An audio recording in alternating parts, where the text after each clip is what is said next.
كل الاحترام والتقدير للفريق المغربي. لقد دخلتم التاريخ بكل ما تحمله الكلمة من معنى، ولم تقصروا من جهدكم.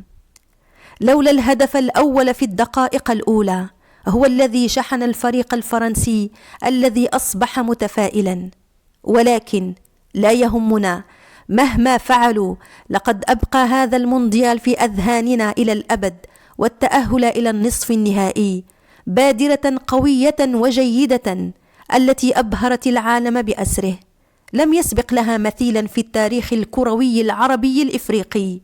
شكرا للاعبين والمدرب أيضا، والجمهور العظيم من أطراف الدول العربية والمغربية خاصة.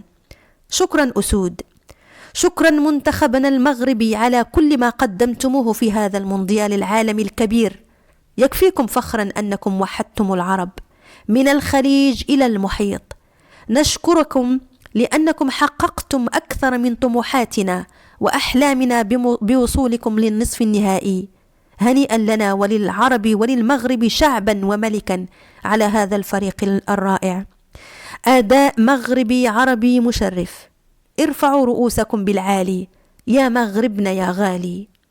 كل الشكر لوليد الركراكي وأشباله على هذا الأداء المشرف الذي رفع به رأس الكرة المغربية والعربية والإفريقية عاليا بوصولهم للمربع الذهبي في بطولة عالمية بحجم كأس العالم.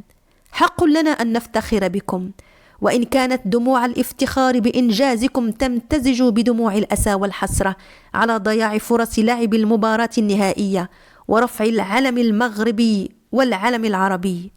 شكرا من القلب لكم يا رجال، أنتم أبطال، كنتم خير سفراء لهذا البلد العظيم. نحن فخورين بكم جدا يا أسود، لعبتم بشجاعة وقاتلتم، بل كان منكم من هو مصاب وغامر بمسيرته الكروية ليدافع عن القميص الغالي. شكرا لرب العالمين الذي سخركم وكنتم هدية لنا بعد العديد من الأزمات. معكم نسينا كل شيء، أدخلتم الفرحة والبهجة على كل المغاربة والعرب، صغارا كبارا وشيوخا. كلمة شكر لا تكفي في حقكم. شكرا جزيلا.